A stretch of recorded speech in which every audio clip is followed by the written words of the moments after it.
Assalamualaikum warahmatullahi wabarakatuh. Perkenalkan nama saya Nafi Anggi Nuraini dengan NPM akhir 226.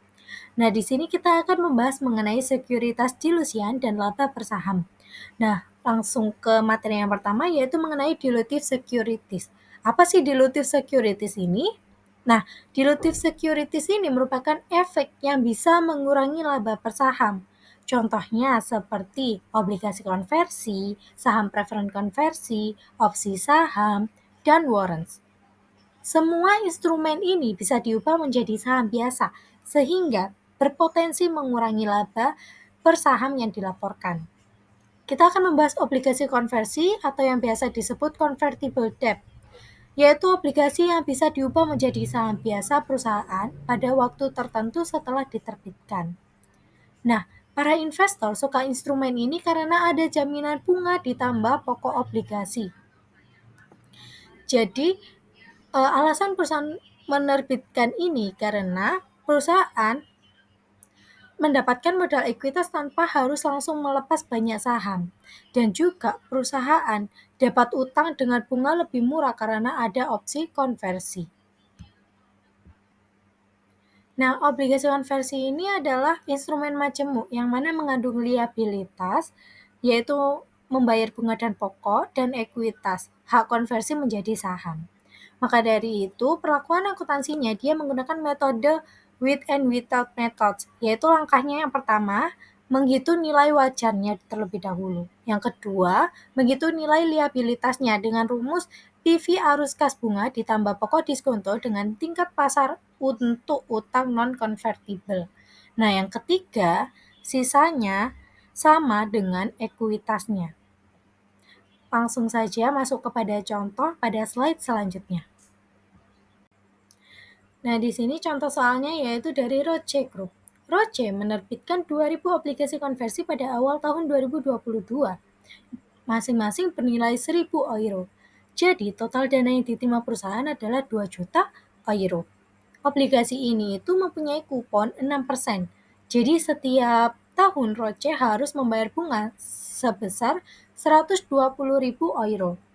Nah, jangka waktu obligasi adalah 4 tahun. Kalau kita bandingkan dengan obligasi lain yang tidak bisa dikonversi, tingkat bunga pasarnya adalah 9%. Setiap obligasi bisa ditukar dengan 250 saham biasa dengan nominal 1 euro per sahamnya. Artinya, meskipun perusahaan menerima 2 juta euro penuh, tidak semua jumlah itu dicatat sebagai utang, karena ada hak konversi menjadi saham. Maka jumlah 2 juta itu harus dipisahkan menjadi bagian liabilitas dan bagian ekuitas. Bagaimana caranya?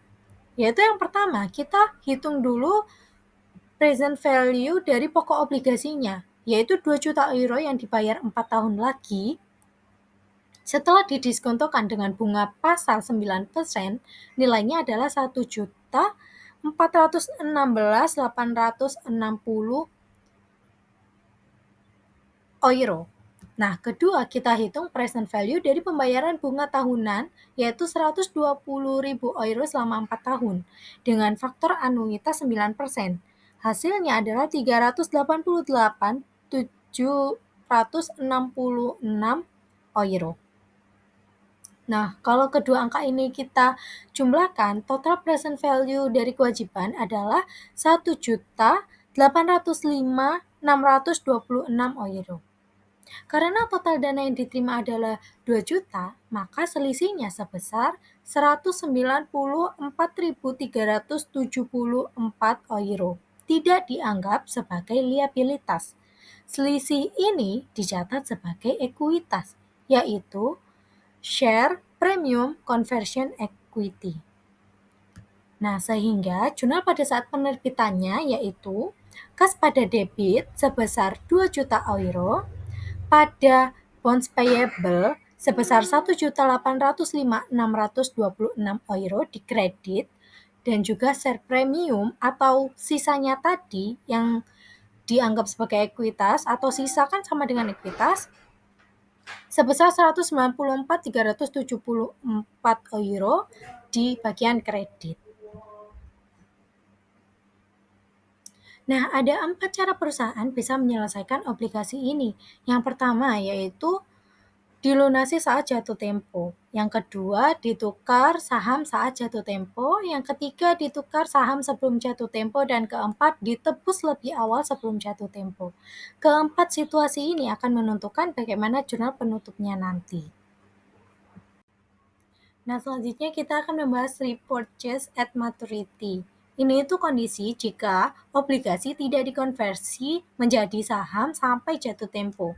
Maka perusahaan wajib melunasi pokok obligasi kepada pemegang obligasi. Nah, jumlah yang dibayar sama dengan nilai nominal obligasi. Contohnya nih, obligasi diterbitkan 2 juta, jatuh tempo tahun 2024. Nah, jika tidak dikonversikan, maka Roche membayar 2 juta ke investor. Nah, jurnalnya yaitu bonds payable pada cash sebesar 2 juta. Nah, selanjutnya yaitu conversion before maturity atau pada kasus ini itu obligasi ditukar menjadi saham sebelum jatuh tempo. Nah, dalam hal ini yang kita gunakan adalah carrying value dari obligasi pada tanggal konversi, bukan nilai nominalnya. Dan yang penting tidak ada laba atau rugi yang diakui. Nah, kita lihat contoh pada Roche Group. Dari tabel amortisasi, kita tahu bahwa pada 31 Desember 2023, carrying value obligasi sudah naik menjadi 1.894.464 euro. Nah, kemudian Roche memutuskan untuk menukar semua obligasi menjadi saham. Aturan konversinya adalah 2.000 obligasi dikali 250 saham. Jadi totalnya kan 500.000 saham biasa baru akan diterbitkan. Nah, dengan par value 1 euro per saham, maka dicatat sebagai share capital sebesar 500.000 euro.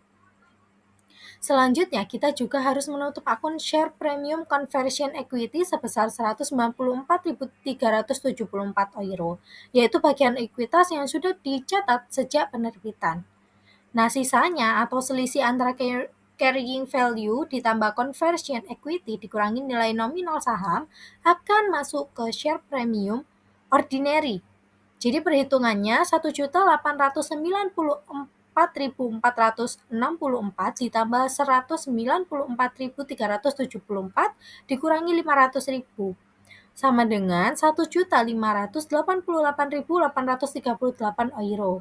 Sehingga jurnal yang dibuat adalah share premium konversi equity di debit sebesar 194.374 dan bonds payable sebesar 1.894.464 pada debit, pada share capital ordinary sebesar 500.000 di kredit, dan share premium ordinary sebesar 1.588.838 pada kredit.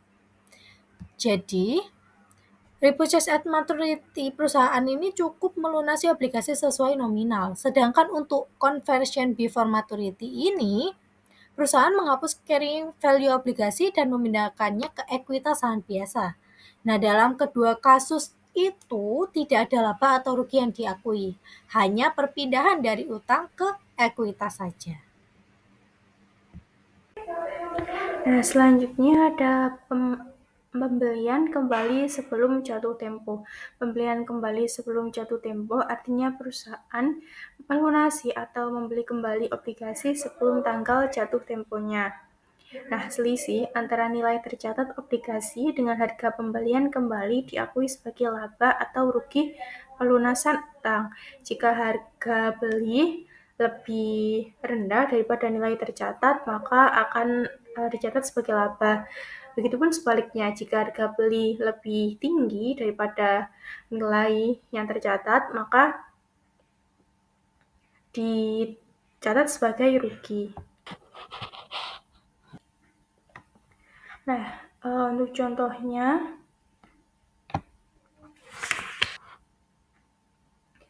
asumsikan Roche membeli kembali obligasi konversi dari pemegang obligasi. Informasi terkait konversi, yakni nilai wajar dari utang konversi berdasarkan nilai pasar pada 31 Desember 2012 adalah 1.965.000. Lalu nilai wajar dari komponen liabilitas adalah 1.904.900. Jumlah ini didasarkan pada perhitungan nilai sekarang obligasi non-konversi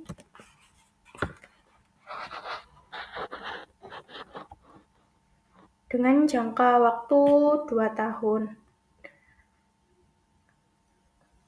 Pertama-tama, kita menentukan keuntungan atau kerugian pada komponen liabilitas.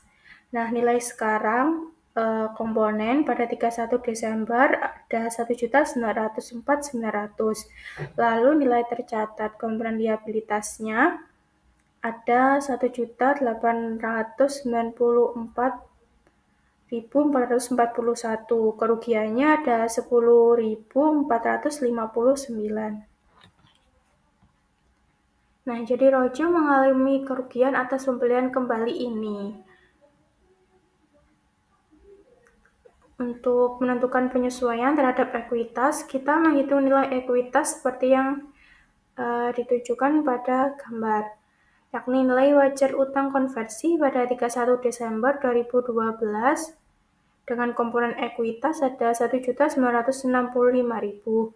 Lalu dikurangi nilai wajar komponen liabilitas pada 31 Desember 2012. Sama dengan utang dan konversi 2 tahun ada 1.904.900.000. Lalu nilai wajar komponen ekuitas pada 31 Desember 2012 tanpa komponen utang ada 60.100. Selanjutnya, Roja membuat jurnal gabungan untuk mencatat seluruh transaksi pembelian kembali dengan jurnal di debit utang obligasi senilai 1.894.441, premi saham ekuitas konversi senilai 60.100, kerugian atas pembelian kembali yakni 10.459 dan di debit kas dengan nilai 1.965.000 untuk mencatat pembelian kembali obligasi konversi. Selanjutnya ada induksi konversi, merupakan upaya perusahaan untuk mendorong pemegang efek konversi, misalnya obligasi konversi ataupun saham preferen konversi, agar segera menukarkan atau mengonversi hal tersebut untuk menjadi saham biasa. Jadi, pemegang efek tidak menunggu sampai jatuh temponya, tetapi perusahaan memberikan intensif tambahan supaya mereka mau mengkonversi lebih cepat. Contoh bentuk intensif induksi konversi ada uang tunai ataupun peningkatan jumlah saham konversi. Nah, pada slide asumsikan bahwa Hiloid INC memiliki debentur konversi yang beredar dengan nilai pari 1 juta yang dikonversi menjadi 100.000 saham biasa dengan nilai pari 1. Ketika diterbitkan, Hiloid mencatat premi saham ekuitas konversi sebesar 15.000. Hiloid ingin mengurangi biaya bunga tahunan. Untuk itu, Hiloid setuju untuk membayar kepada pemegang debentur konversi tambahan 80.000 jika mereka setuju. Hiloid lalu membuat jurnal sebagai berikut. Dengan debit beban konversi senilai 65.000, premi saham ekuitas konversi senilai 15.000, lalu utang obligasi senilai 1 juta, kemudian di debit modal saham biasa 100.000, premi saham biasa 900.000, dan juga kas 80.000. Hiloid mencatat tambahan 80.000 sebagai beban periode berjalan dan bukan sebagai pengurang ekuitas. Selanjutnya ada saham preferen konversi, merupakan saham preferen merupakan saham istimewa yang memberikan hak kepada pemegangnya untuk menukarkan ataupun mengkonversi saham preferen tersebut menjadi saham biasa dalam jumlah tertentu sesuai dengan ketentuan yang telah ditetapkan sebelumnya. Nah, untuk mengilustrasikan, asumsikan Morse AG Morse AG menerbitkan 1.000 saham preferen konversi yang memiliki nilai pari sebesar 1 dan saham tersebut diterbitkan dengan harga 200 per saham.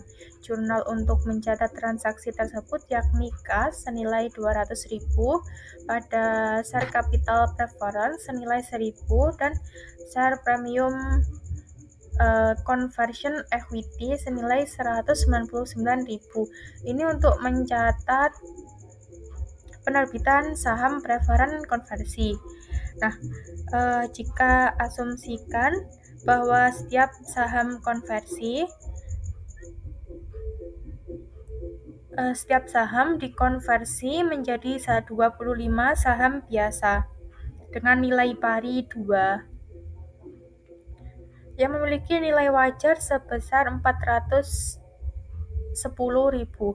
Jurnal untuk mencatat transaksi tersebut yakni share capital preference senilai 1.000, share premium conversion equity senilai 199.000 di debit, kemudian kreditnya modal saham biasa senilai 50.000 dan juga premi saham biasa senilai 150.000 untuk mencatat konversi atas saham preferen konversi. Nah, di sini Morse menggunakan metode nilai buku dan tidak mengakui keuntungan ataupun kerugian. Nilai wajar dari saham biasa diabaikan dalam perhitungan ini. Jika saham preferen dikonversi, dibeli kembali dan bukan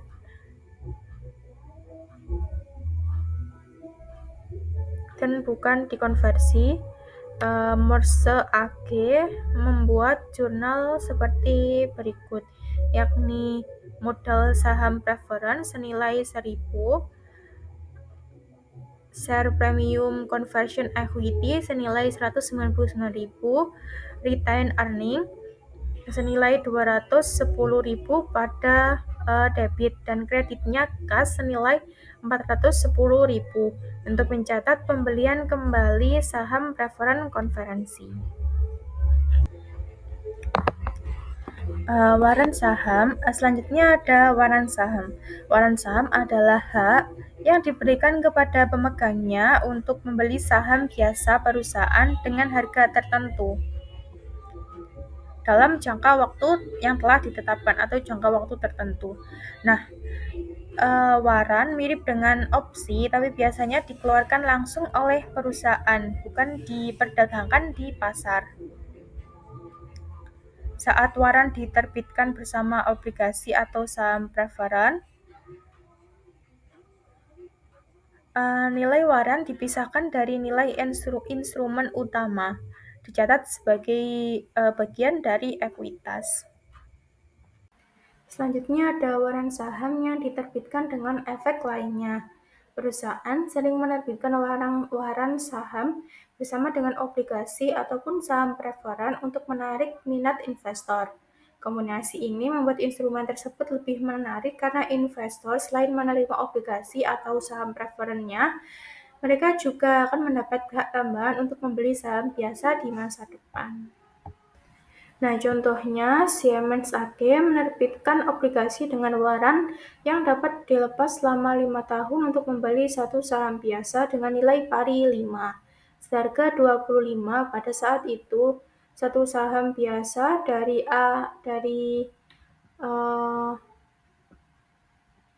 Siemens AG dijual sekitar 50. Siemens AG mampu menjual obligasi dengan waran sebesar 10.200.000. Untuk mencatat hasil penjualannya, perusahaan menggunakan metode dengan dan tanpa. sehingga perusahaan dapat menentukan nilai sekarang arus kas masa depan yang terkait dengan obligasi, yaitu sebesar 9.707.852. Kemudian mengurangi jumlah tersebut dari 10.200.000 untuk menentukan komponen ekuitas. Perhitungannya, nilai wajar obligasi dengan waran senilai 10.200.000 dikurangi nilai wajar komponen liabilitas pada tanggal penerbitan yakni 9.707.852, sehingga komponen ekuitas pada tanggal penerbitan yakni sebesar 492.148. Dalam situasi ini, obligasi dijual sebesar diskonto, sehingga jurnalnya kas senilai 9 juta kas pada utang obligasi senilai 9.705.882. Selain itu, perusahaan juga menjual waran yang dikreditkan ke premi saham waran saham dengan jumlah kas pada premi saham waran saham senilai 492.148. Siemens dapat menggabungkan jurnal jika diinginkan. Di sini menunjukkan secara terpisah untuk menyajikan bahwa pembeli obligasi tidak hanya membeli obligasi, tapi juga bisa mengklaim saham biasa di masa depan. Dengan asumsi investor melaksanakan seluruh warannya dengan jumlah 10.000 waran, satu waran per satu saham biasa. Siemens membuat jurnal kas senilai 250.000, premi saham waran saham senilai 492.148 dengan kredit modal saham biasa senilai 50.000 dan juga premi saham biasa senilai 692.148. Selanjutnya analisis ringkasan. Di sini terdapat 2 poin, yaitu yang pertama menyajikan informasi ringkasan dari transaksi yang sudah dicatat, membantu melihat pengaruh transaksi terhadap aset, kewajiban, ekuitas, pendapatan, dan beban, lalu digunakan sebagai dasar untuk membuat laporan keuangan yang lebih lengkap. Dan contohnya setelah transaksi penjualan kredit, analisis ringkasan akan menunjukkan bahwa aset piutang usaha naik dan pendapatan juga ikut naik. Lalu yang kedua, jurnal dasar adalah pencatatan awal jurnal umum dari transaksi keuangan sesuai dengan prinsip akuntansi. Ciri-cirinya adalah menggunakan sistem debit dan kredit, lalu setiap transaksi dicatat agar bisa ditelusuri ke buku besar, dan yang terakhir jadi dasar dalam proses akuntansi. Jadi singkatnya, ringkasan analisis ini transaksi atau pengaruhnya. Yang kedua, jurnal dasar, yaitu pencatatan jurnal dasar dari transaksi. Selanjutnya ada hak membeli saham tambahan, di mana jika direksi sebuah perusahaan memutuskan untuk menerbitkan saham biasa baru, maka pemegang saham lama umumnya memiliki hak istimewa untuk membeli saham baru tersebut secara proporsional dengan jumlah kepemilikan mereka. Hak ini yang disebut hak saham, melindungi pemegang saham lama agar tidak mengalami dilusi hak suara tanpa persetujuan mereka. Lalu selain itu, hak ini juga memungkinkan untuk membeli saham baru dengan harga yang sedikit lebih rendah dari harga pasarnya. Selanjutnya ada entry dasar. Dalam metode nilai wajar, perusahaan mengakui nilai opsi sebagai beban periode ketika karyawan memberikan jasa. Dan di bawah ini terdapat pada tanggal pemberian opsi 1 Januari tahun 2022 tidak ada entry akuntansi yang dibuat. Karena pada saat opsi diberikan, perusahaan belum menerima kas dan karyawan juga belum memberikan jasa secara penuh. Lalu yang kedua, mencatat beban kompensasi tahun 2022 di bulan 31 Desember itu terdapat perusahaan mengakui beban kompensasi sebesar 11 juta. Lalu jumlah ini diperoleh dari total nilai wajar opsi yang diberikan, yaitu 22 juta. Dibagi rata selama periode 2 tahun, itu manfaatnya adalah 22 juta dibagi 2, yaitu sama dengan 11 juta per tahunnya. Lalu dicatat ke akun ekuitas. Lalu yang ketiga, mencatat beban kompensasi tahun 2023 di tanggal 31 Desember. Di situ sama seperti tahun sebelumnya, beban kompensasi diakui sebesar 11 juta rupiah untuk tahun kedua.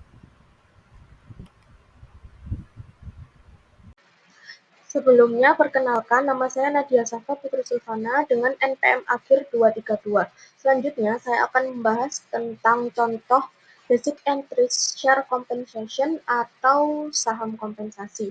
Di mana contoh yang tertera pada buku itu, soalnya itu kayak gini. Jika para eksekutif chain menggunakan 2.000 dari 10.000 opsi, nah, 2.000 itu maksudnya 20% dari opsi ya, teman-teman. Nah, pada tanggal 1 Juni 2025, 3 tahun dan 5 bulan setelah tanggal pemberian, perusahaan mencatat entry jurnal berikut. Nah, dalam kasus ini itu jumlah opsi yang digunakan itu ada 2.000 lembar dari total 10.000 opsi. 2.000 opsi dari total 10.000 opsi. Soalnya kan kepake 20% aja kan. Terus dengan harga exercise per sahamnya itu 6.000 yen. Habis itu nilai nominal per saham biasanya itu 100 yen. Lalu total nilai share premium yang sudah diakui sebelumnya itu kan 22 juta. Nah, karena hanya 20% opsi yang dieksekusi, maka dari itu bagian yang digunakan adalah 20% dari 22 juta yen, yaitu 4.400.000 yen. Jadi jurnalnya kas pada kas 12 juta, share premium 4.400.000 pada share kapital 200.000 dan share premium 16.200.000. Nah, share compensation ini ada ininya, ada kadaluarsanya, teman-teman. Nah, jadi jika para eksekutif chain gagal menggunakan opsi saham yang tersisa sebelum tanggal kadaluarsa, maka perusahaan akan memindahkan saldo dalam akun premi saham opsi saham ke akun premi saham yang lebih tepat, seperti premi saham opsi saham kadaluarsa. Nah, chain akan mencatat transaksi ini pada tanggal kadaluarsa sebagai berikut. Nah, karena tadi opsi saham yang telah digunakan sebesar 20%, maka dari itu saham yang tidak digunakan yaitu 100% dikurangi 20%, yakni 80%. Nah, makanya kenapa kok di situ tertulis 80% dikali 22 juta, karena yang belum dipakai itu 80%. Jadi 80% dikali 22 juta yen yaitu 17.600. Jadi nominal opsi saham yang kadaluarsa yaitu 17.600. Jurnalnya itu pada tanggal 1 Januari 2032, yaitu share premium, share options 17.600 pada share premium expired share options 17.600 gitu. Selanjutnya yaitu saham terbatas. Seperti yang telah disebutkan sebelumnya, banyak perusahaan juga menggunakan saham terbatas atau menggantikan opsi saham sepenuhnya sebagai bentuk kompensasi bagi karyawan. Nah, program saham terbatas ini mengalihkan saham kepada karyawan dengan syarat bahwa saham tersebut tidak dapat dijual, dialihkan atau dijaminkan hingga masa vesting berakhir. Sama seperti opsi saham, saham-saham ini dapat hangus jika syarat-syarat vesting tidak terpenuhi. Nah, ada beberapa keuntungan utama dari rencana saham terbatas. yakni yang pertama yaitu saham terbatas tidak pernah menjadi tidak bernilai sama sekali. Sebaliknya, jika harga saham tidak melebihi harga pelaksanaan opsi tersebut menjadi tidak bernilai. Namun, saham terbatas tetap memiliki nilai. Yang kedua, yaitu saham terbatas umumnya menyebabkan dilusi yang lebih kecil bagi pemegang saham existing. Nah, pemberian saham terbatas biasanya berukuran setengah hingga sepertiga dari opsi saham. Misalnya, jika sebuah perusahaan menerbitkan opsi saham atas 1.000 saham, penawaran saham terbatas yang setara mungkin berkisar antara 333 hingga 500 saham. Nah, perbedaan ini itu disebabkan karena pada akhir periode vesting, saham terbatas akan memiliki nilai, sedangkan opsi saham mungkin tidak. Akibatnya, jumlah saham yang terlibat dalam rencana saham terbatas lebih sedikit, sehingga dilusi yang terjadi lebih kecil jika harga saham naik. Keuntungan yang ketiga yaitu saham terbatas lebih selaras dengan insentif karyawan dan insentif perusahaan. Nah, pemegang saham terbatas pada dasarnya adalah pemegang saham dan seharusnya lebih tertarik pada tujuan jangka panjang perusahaan. Nah, di sisi lain, penerima opsi saham seringkali memiliki fokus jangka pendek yang mendorong mereka untuk mengambil risiko demi meningkatkan harga saham untuk keuntungan jangka pendek yang merugikan kepentingan jangka panjang. Nah, pencatatan saham terbatas mengikuti prinsip-prinsip umum yang sama dengan pencatatan opsi saham pada tanggal pemberian. Artinya, perusahaan menentukan nilai wajar saham terbatas pada tanggal pemberian dan kemudian membebankan jumlah tersebut selama periode layanan. Perubahan nilai wajar saham selanjutnya diabaikan untuk tujuan perhitungan beban kompensasi. Berikut saya akan menjelaskan tentang contoh kasus saham terbatas, di mana pada buku tertera bahwa asumsikan bahwa pada tanggal 1 Januari 2022, perusahaan Ogden menerbitkan 1.000 saham terbatas kepada CEO-nya, yaitu Christy D. George. Nah, saham Ogden memiliki nilai wajar sebesar $20 per saham pada tanggal 1 Januari 2022 dengan informasi tambahan.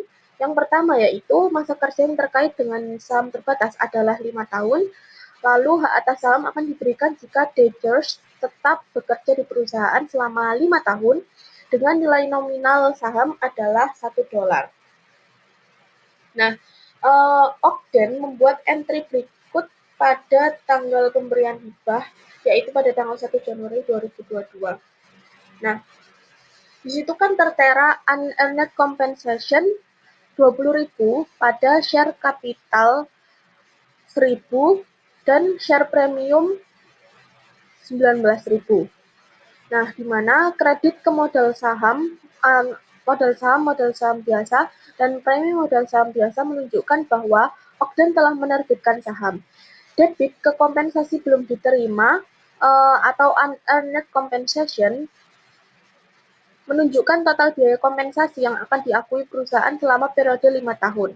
Nah, kompensasi belum diterima mewakili biaya jasa yang belum dilakukan, yang bukan merupakan aset. Oleh karena itu, perusahaan melaporkan kompensasi belum diterima dalam ekuitas pada neraca sebagai ekuitas kontra.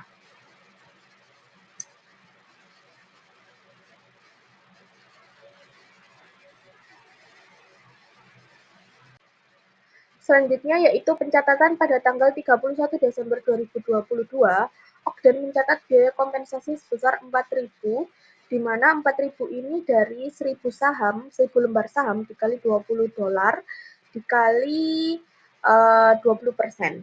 Jadi menghasilkan angka $4.000. Nah, jurnalnya itu yaitu compensation expense sebesar $4.000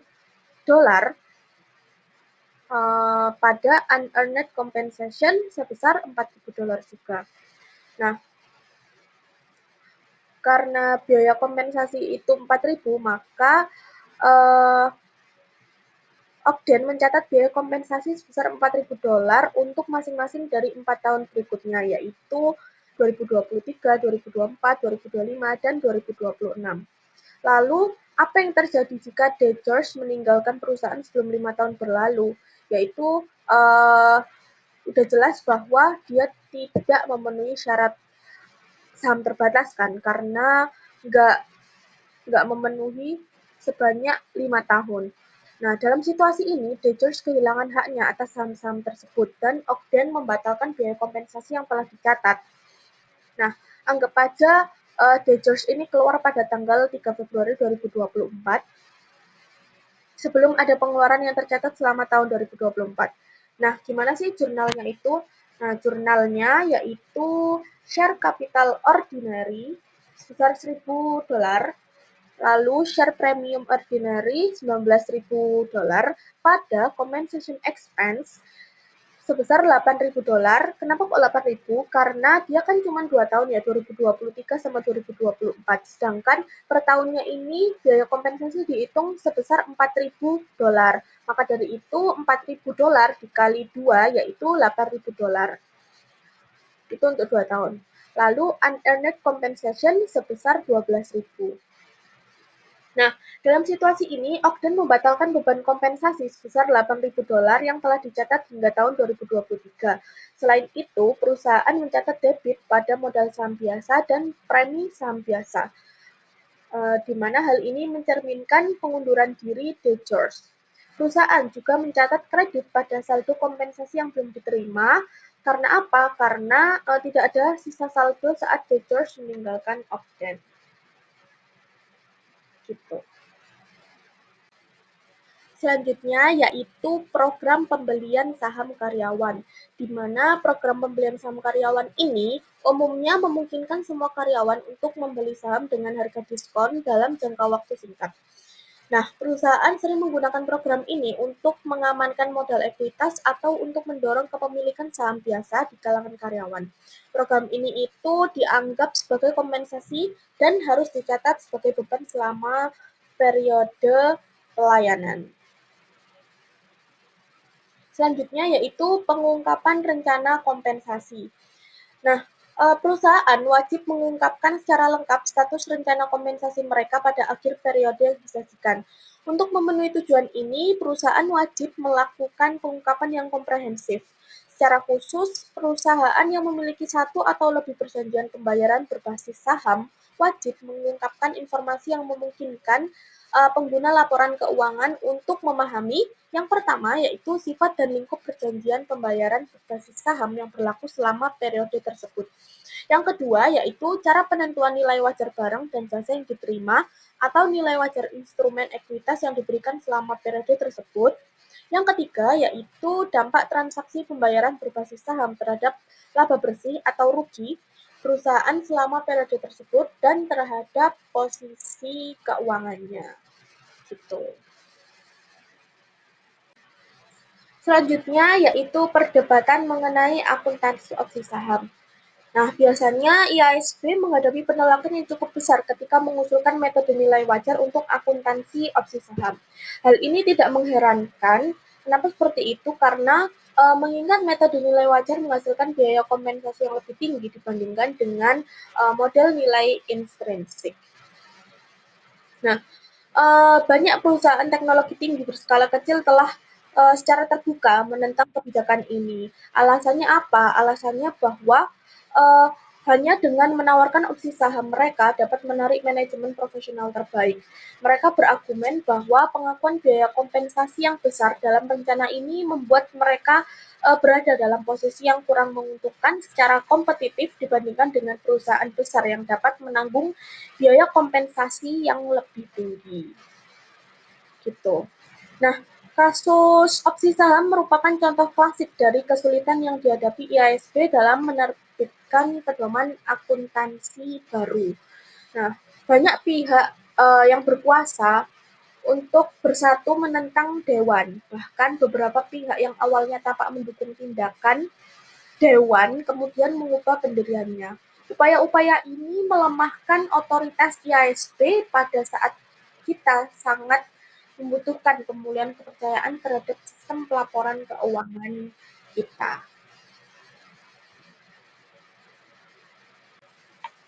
Selanjutnya saya akan menjelaskan contoh dari pengungkapan rencana opsi saham yang tertera pada buku. Jadi, Di situ itu tertulis bahwa total beban untuk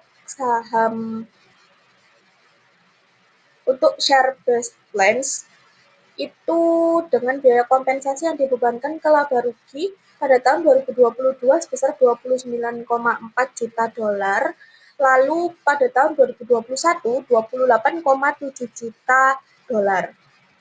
Nah, dengan syarat rencana opsi saham karyawan tahun 2022 diizinkan pemegang saham. Lalu memungkinkan pemberian hingga 8 juta saham biasa. Yang ketiga yaitu opsi diberikan untuk meningkatkan kesetiaan dan kepentingan karyawan agar sejalan dengan pemegang saham. Lalu opsi biasanya memerlukan 5 tahun masa kerja berkelanjutan dan memiliki masa berlaku kontrak 10 tahun. Dan ada ketentuan percepatan vesting bila terjadi perubahan kendali. Nah, pada gambar itu tertulis bahwa nilai wajar opsi dihitung pada tanggal grant menggunakan model valuasi opsi dengan asumsi volatilitas yang diharapkan itu pada tahun 2022 sebesar 25-40%, sedangkan 2021 24 sampai 38%. Lalu dividen yang diharapkan pada tahun 2022 yaitu 1,5%, pada tahun 2021 yaitu 1,3%. Lalu umur opsi yang diharapkan pada tahun 2022 yaitu 5,3 sampai 7,8 tahun, 2021 5,5 sampai 8 tahun. Lalu tingkat bebas resiko pada tahun 2022 itu 6,3 sampai 11,2%, lalu 2021 6 sampai 10%.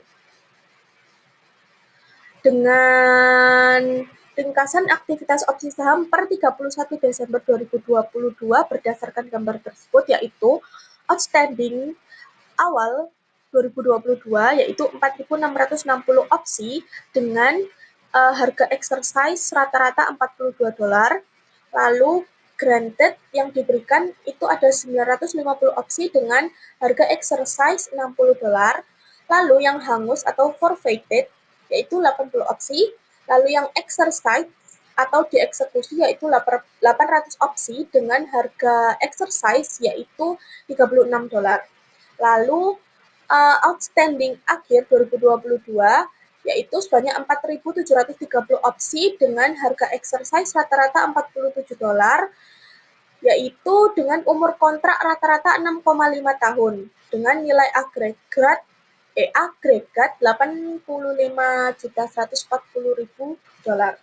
Lalu exercisable pada akhir 2022 yaitu 3.159 opsi dengan harga exercise rata-rata $41 dan umur kontrak rata-rata 4 tahun dengan nilai agregat 128.640.000 dolar.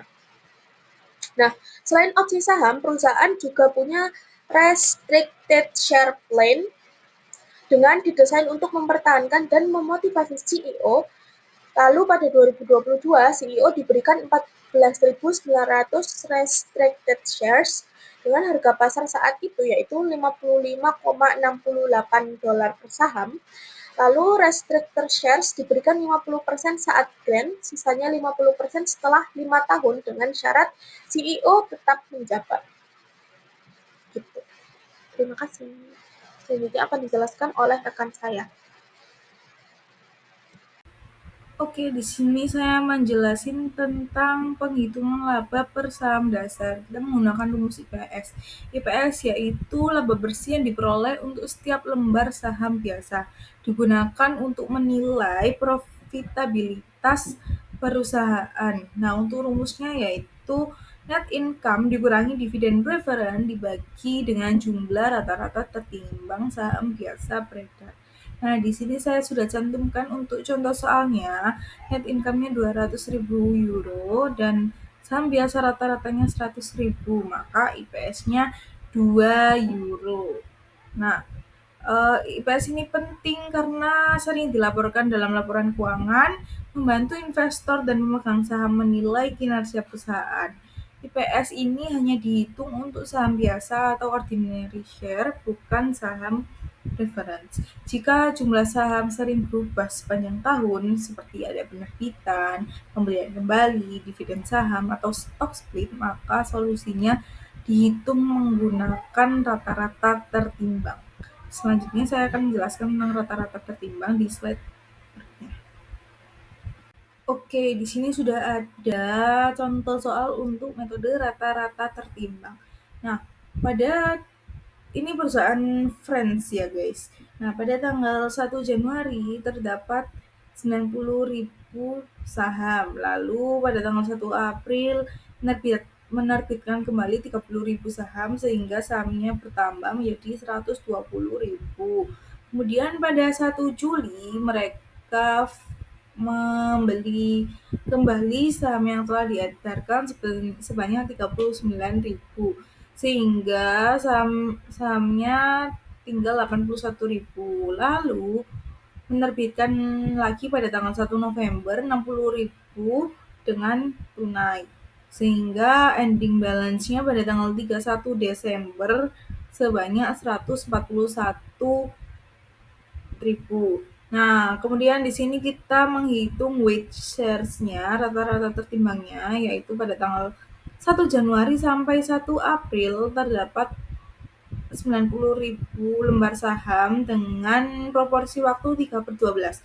3/12 dari mana? 3 bulan dibanding 12 bulan. 3 bulan ini dari Januari sampai April. 1 Januari sampai 1 April. Januari, Februari, Maret. Ada 3 bulan. Januari, Februari, Maret. Nah, gitu. Lalu kita kalikan antara 90.000 dikali dengan 3/12 sehingga ketemu rata-ratanya 22.500. Kemudian pada tanggal 1 April sampai 1 Juli untuk proporsi waktunya 3 bulan juga. April, Mei, Juni 3 bulan dikali dengan 120.000 dibagi 12 bulan sehingga menghasilkan 30.000. Kemudian 1 Juli sampai 1 November terdapat 81.000 lembar dengan proporsi waktu 4 bulan. 4 bulan dari mana? 4 bulan dari Juli, Agustus, September, Oktober. 4 bulan. Sehingga menghasilkan 27.000 rata-ratanya. Kemudian pada tanggal 1 November sampai 31 Desember yaitu saldo akhirnya terdeteksi 141.000 dengan proporsi waktu 2 bulan November ke Desember.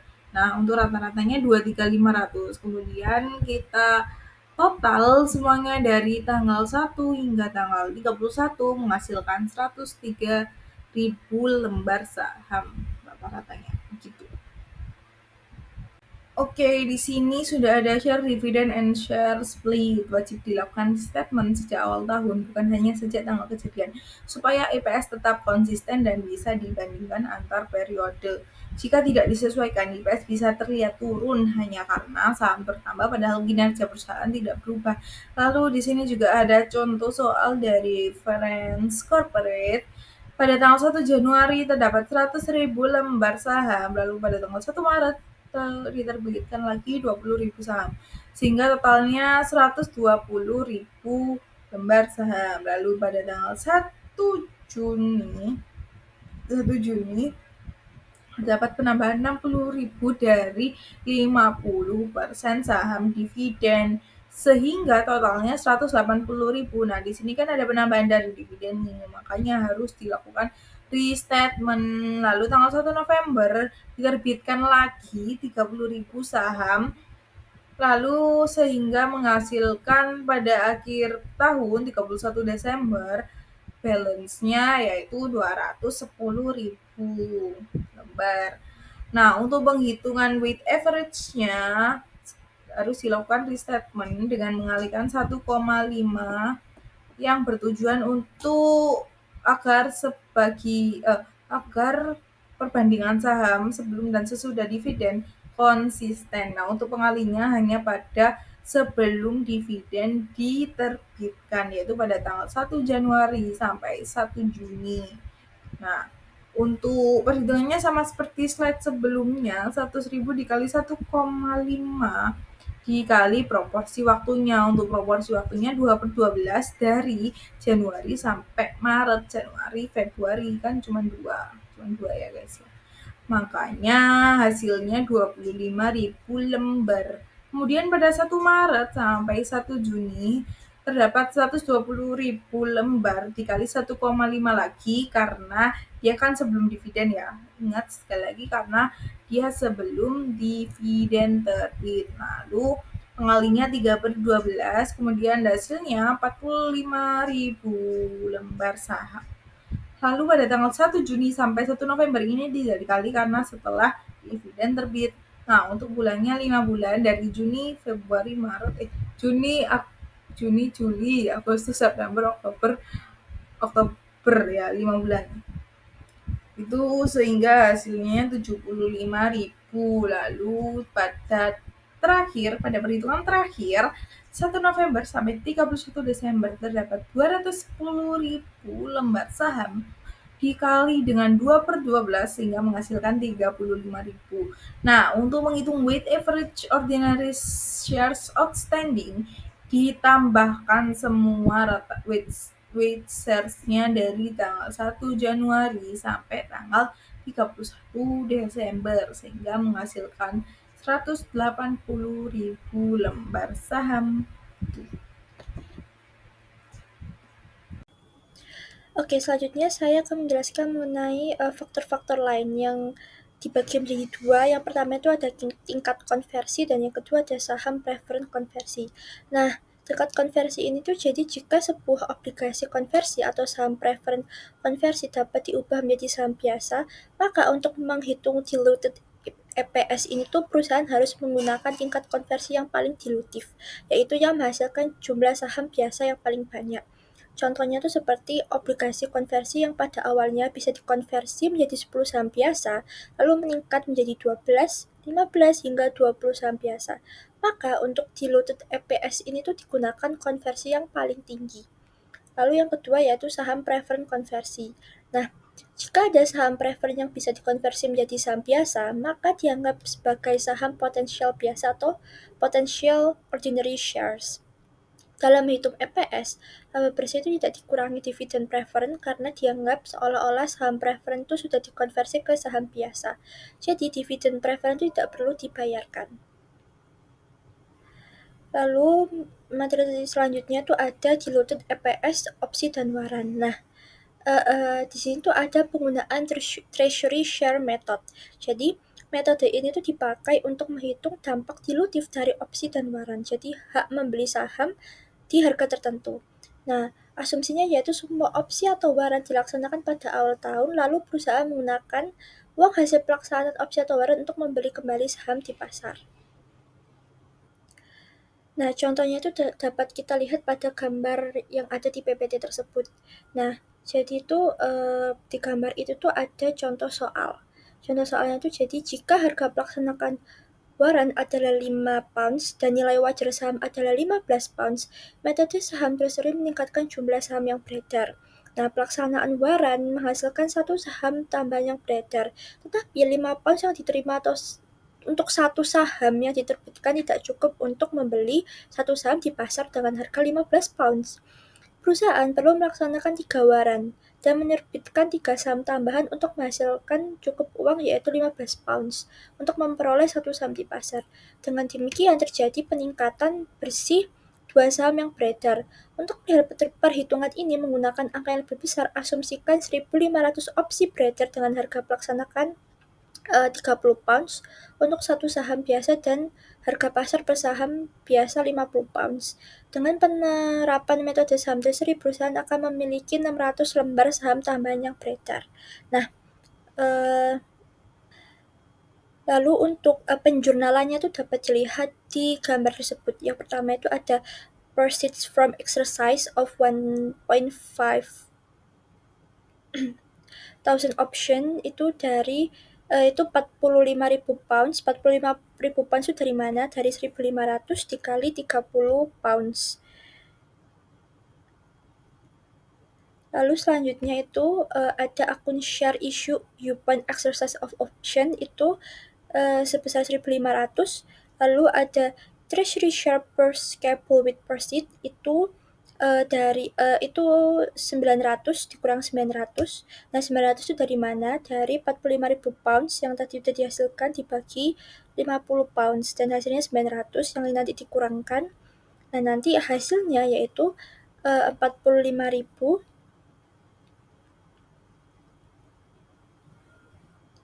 maka hasilnya itu dari 1.500 tadi dikurangi 900 yaitu 600 yang masuk ke incremental share outstanding atau potential ordinary share. Nah, lalu kita move ke gambar sebelahnya yaitu contoh komprehensif yang tertiary method. Ini tuh ada contoh soalnya. Soalnya tuh berisi Cupid's Industry itu memiliki laba bersih untuk proyek tersebut sebesar 220.000 pounds. Nah, jumlah rata-rata saham beredar untuk periode tersebut adalah 100.000 lembar saham. Oleh karena itu, EPS dasar tuh mengabaikan semua sekuritas dilutif yaitu 2,20 pounds. Nah, jumlah rata-rata saham yang terkait dengan opsi yang beredar meskipun tidak dapat dieksekusi saat ini dengan harga opsi 20 pounds per lembar saham adalah 5.000 lembar saham. Harga pasar rata-rata saham biasa selama tahun tersebut adalah 28 pounds. Nah, lalu untuk pencatatan penjualannya itu dapat dilihat pada gambar di PPT tersebut. Lalu selanjutnya itu ada saham kontingensi. Jadi saham ini tuh hanya akan diterbitkan jika syarat tertentu terpenuhi. Misalnya tuh laba mencapai target. Nah, dalam perhitungan diluted EPS ini, saham ini tuh dianggap sudah beredar jika pada akhir periode syaratnya sudah terpenuhi. Nah, lalu yang selanjutnya tuh ada anti-dilution revisited. Nah, apa sih anti-dilution revisited itu? Anti-dilution dalam konteks bisnis itu adalah istilah untuk ketentuan atau klausul dalam kontrak investasi yang melindungi investor dari penurunan persentase kepemilikan saham mereka akibat penerbitan saham baru oleh perusahaan di masa depan, terutama pada putaran pendanaan yang lebih rendah atau down round. Nah, revisited ini tuh kemungkinan mengacu pada diskusi, peninjauan, atau pembaruan konsep anti-dilusi yang menekankan kepentingan ketentuan ini bagi investor, khususnya dalam transaksi modal, ventura, untuk mempertahankan nilai dan pengaruh investasi mereka. Nah, contohnya itu dapat kita lihat pada gambar di PPT ini. Jadi, Martin Corporation ini memiliki hutang senilai 1 juta US dollar yang dapat dikonversi menjadi 10.000 saham biasa. Beban bunga atas komponen liabilitas dari obligasi konversi ini adalah 60.000 US dollar. Lalu laba bersih untuk tahun ini adalah 210.000 US dollar. Nah, jumlah rata-rata tertimbang saham biasa yang beredar adalah 100.000 lembar saham. Dan tarif pajaknya adalah 40%. Dalam kasus ini diasumsikan konversi utang ini menjadi saham biasa pada awal tahun itu memerlukan penyesuaian berikut atas laba bersih dan jumlah rata-rata tertimbang yang beredar. Nah, lalu untuk pencatatannya ini atau jurnalnya itu dapat kita lihat di gambar tersebut. Jadi ini ada pertama net income of the year yaitu sebesar 210.000 US dollar. Lalu ada adjustment for interest, itu ada net of tax on bonds sebesar 60.000 US dollar dikali 1 dikurangi 40 yang totalnya itu menjadi 36.000.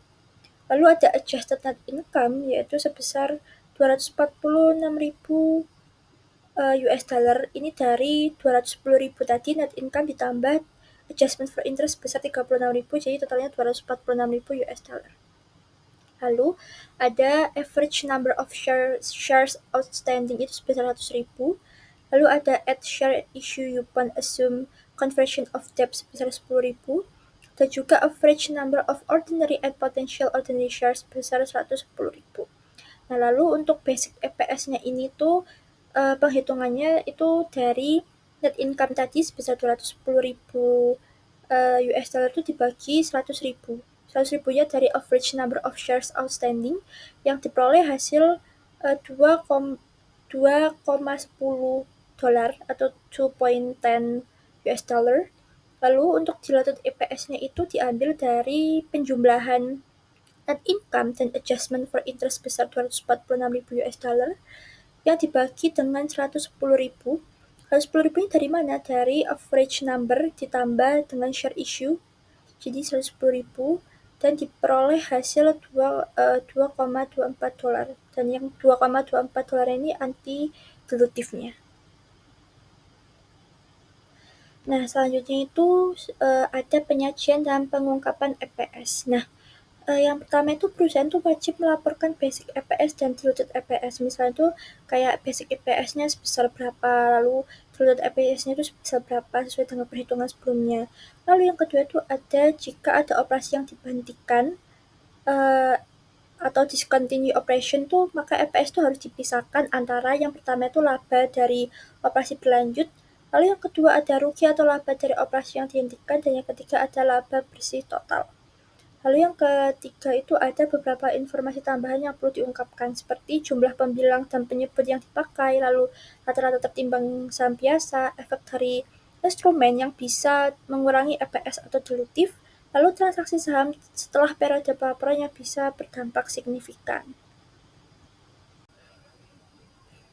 Oke, selanjutnya ada struktur model sederhana dan struktur model kompleks, atau simple capital structure atau complex capital structure. Bedanya itu cuman kalau misal di struktur model sederhana itu hanya ada saham biasa dan mungkin saham preferen. Lalu untuk rumus EPS-nya itu hanya laba bersih dikurangi dividen preferen dan dibagi dengan rata-rata saham biasa.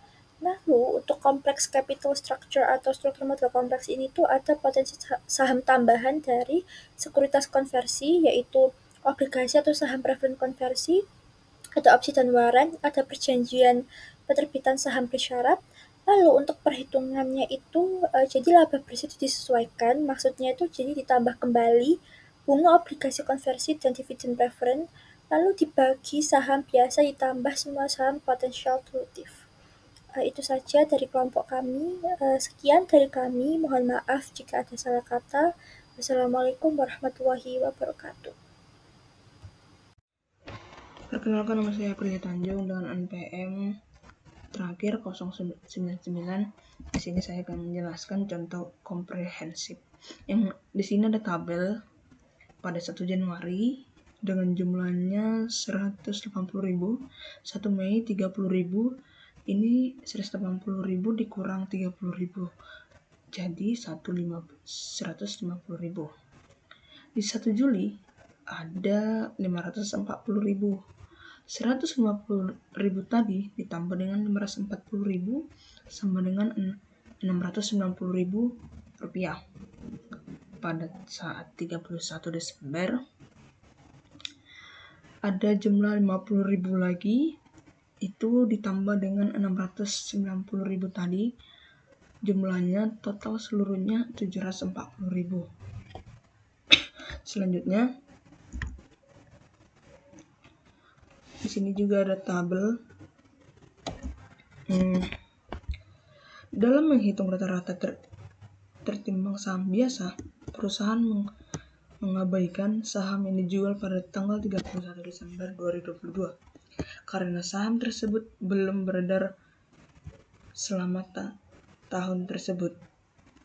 Diaz kemudian membagi rata tertimbang saham biasa menjadi laba dari operasi yang berkelanjutan dan laba bersih untuk menentukan laba per saham. Perusahaan mengurangi dividen preference sebesar $100.000 dari laba dari operasi yang berkelanjutan $550.000 untuk mendapatkan laba dari operasi yang berkelanjutan yang tersedia bagi pemegang saham biasanya sebesar $480.000. Kenapa bisa dapat $480.000? Itu dikurang dari $580.000 dikurang $100.000, jadi totalnya $480.000. Selanjutnya, laba per saham yang diencerkan sebagaimana telah dilaksanakan. Sebelumnya, struktur modal kompleks terjadi ketika perusahaan memiliki sekuritas convertible, opsi waran atau hak lain yang setelah dikonversi atau dilaksanakan dapat mendilusi laba per saham. Ketika perusahaan memiliki struktur modal kompleks, perusahaan tersebut melaporkan laba per saham dasar dan dilusian. Sekuritas adalah sekuritas yang setelah dikonversi atau dieksekusi meningkatkan laba per saham atau mengurangi rugi per saham. Perusahaan dengan struktur modal yang kompleks tidak akan melaporkan EPS yang terdilusi jika sekuritas dalam struktur modalnya bersifat antidilutif. Laba per saham yang diajarkan. Untuk menentukan pembilangan laba per saham dilusian, Mayfletch menambahkan kembali bunga atas sekuritas jika dikonfirmasi dikurangi dampak pajak terkait. Karena metode jika dikonfirmasi mengasumsikan konvensi sejak awal tahun, berasuransi bahwa mereka tidak membayar bunga atas obligasi konvertible selama tahun tersebut. Seperti pada contoh tabel di bawahnya.